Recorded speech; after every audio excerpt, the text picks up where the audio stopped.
जय श्री राम दोस्तों। हमारे जितने भी ईपीएस 95 पेंशनधारक हैं, आप सबका हमारे नए वीडियो में स्वागत है। दोस्तों, आज हम लोग बात करने वाले हैं 30 तारीख और आज के डेट में ईपीएस 95 पेंशन धारकों के लिए सीबीटी की बैठक होने वाली थी। उस बैठक से क्या अपडेट सामने निकल के आ रही है, क्योंकि तमाम ईपीएस 95 पेंशन धारक मुझे व्हाट्सएप के थ्रू मैसेज डाल चुके हैं। वो ये जानने के लिए काफी ज्यादा उत्सुक है कि इस सीबीटी की बैठक में क्या निष्कर्ष निकला। उस सीबीटी का कुछ भी अपडेट हो, वो अपडेट हम तक पहुंचा है ईपीएस 95 पेंशन धारकों के लिए। दोस्तों, यहाँ पे बहुत जो भी जानकारी है, जो भी अपडेट है, उस अपडेट को हम लोग चर्चा करेंगे, बात करेंगे। पहले नंबर की बात कि माननीय श्रम मंत्रालय की तरफ से ईपीएस 95 पेंशन धारकों के जो अगुवाई कर रहे हैं माननीय कमांडर अशोक रावत जी, राष्ट्रीय संघर्ष समिति के राष्ट्रीय अध्यक्ष, उनके साथ में मुलाकात करने की बात हुई थी। अगर वहां पे मुलाकात हुई होगी तो ये निश्चित है, तय है कि ईपीएस 95 पेंशन धारकों के पक्ष को बड़ी मजबूत स्थिति के साथ में, बड़ी मजबूती के साथ में और तथ्य प्रमाण के साथ में वहां पे रखा गया होगा माननीय श्रम मंत्रालय के पास, ताकि ईपीएस 95 पेंशन धारकों के जो पेंशन वृद्धि को लेके जो साक्ष्य सबूत हैं और साथ ही साथ में कुछ उन्होंने जो ईपीएस 95 पेंशन धारक किस मरणासन अवस्था में है, कौन कौन से समस्याओं का सामना करना पड़ रहा है, वो सारे साक्ष्य जो तो माननीय कमांडर अशोक रावत जी ने वहां पे रखे होंगे पूरी तटस्थता के साथ में। दूसरे नंबर के जो अपडेट है, वो अपडेट ये है कि तमाम ईपीएस 95 पेंशन धारक जो हैं, पेंशनर्स हैं, जिसमें से राष्ट्रीय संघर्ष समिति के जो राष्ट्रीय अध्यक्ष लोग हैं और साथ ही साथ में कुछ सदस्यगण हैं, वो दिल्ली जहां पे ईपीएस 95 पेंशन धारकों के जो तो पेंशन में वृद्धि का आश्वासन देके तमाम जो सदस्यगण थे सीबीटी के, वो जहाँ पे मीटिंग हो रही थी, जहाँ पे सीबीटी की बैठक हो रही थी,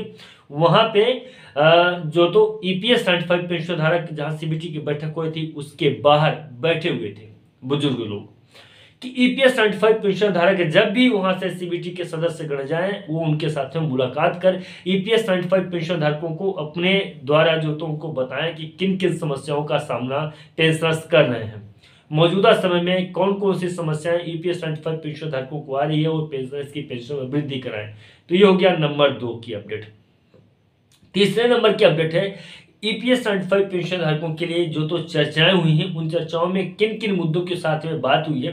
तो ईपीएस 95 पेंशन धारकों के हायर पेंशन और मिनिमम पेंशन दोनों मुद्दों के ऊपर चर्चा की जाएगी, ऐसा आश्वासन माननीय श्रम मंत्रालय की तरफ से ईपीएस 95 पेंशन धारकों के लिए आया था। अभी तक में जो प्राप्त जानकारी है वो इतनी ही जानकारी सामने निकल के आ पाई है। इसके आगे की जो भी जानकारी होगी, जो भी अपडेट रहेगा, अगर हमको मिलता है या हमारे तक आता है तो अपने इसी चैनल के माध्यम से आप लोगों तक सेम समय में पहुंचाऊंगा। आज जब भी वो रिवील होगा, जब भी वो सामने आएगा, जब भी वो उसकी जानकारी होगी, वो मैं आपको बताऊंगा। फिलहाल मोस्टली जो 3 अपडेट थे, जहां पे कमांडर अशोक रावत जी का श्रम मंत्रालय में मुलाकात करना, ईपीएस 95 पेंशन धारकों का जहां पे सीबीटी की बैठक हो रही है उसके सामने जो तो प्रदर्शन करना, और जो तो इसके पहले इस सीबीटी की बैठक में माननीय श्रम मंत्री जी द्वारा मिनिमम पेंशन और हायर पेंशन पे आश्वासन देना, इस प्रकार की जो अपडेटें हैं ना, ये अपडेटें आई थी और इन अपडेटों को मैंने ऑलरेडी आप लोगों को बता दिया है। इसके बाद ईपीएस 95 पेंशन धारकों के लिए कौन कौन सा सुविधाओं को दिया जाएगा, चाहे वो मिनिमम पेंशन की बात हो, चाहे हायर पेंशन की बात हो, चाहे मेडिकल सुविधा की बात हो, और चाहे जो तो ईपीएस 95 पेंशन धारकों के जो तो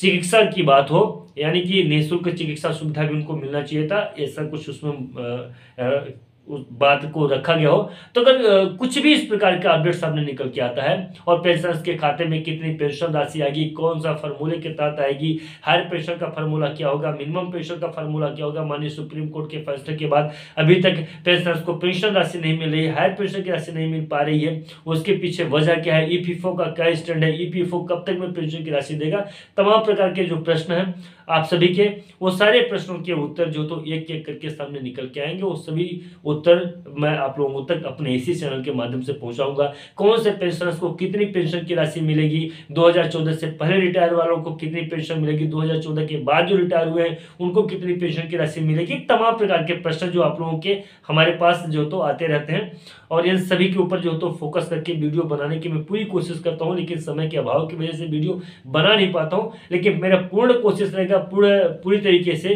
कि मैं ईपीएस 95 आप सभी के लिए जो तो लगातार जो तो अपडेट जो भी निकल के आती है उस अपडेटों से आप लोगों को अवगत कराऊं। तो आपसे निवेदन है कि अगर अभी तक आपने हमारे इस चैनल को सब्सक्राइब नहीं किया तो चैनल को सब्सक्राइब कर लें, अपना प्यार आशीर्वाद दें, और जो भी अपडेट रहेगी वो अपडेट हमारे माध्यम से, चैनल के माध्यम से आप लोगों तक पहुंच जाएगी। मिलते हैं नए वीडियो में और नए अपडेट में। स्वस्थ रहें, मस्त रहें, अपना ख्याल रखें। तब तक के नमस्कार, जय हिंद, जय भारत।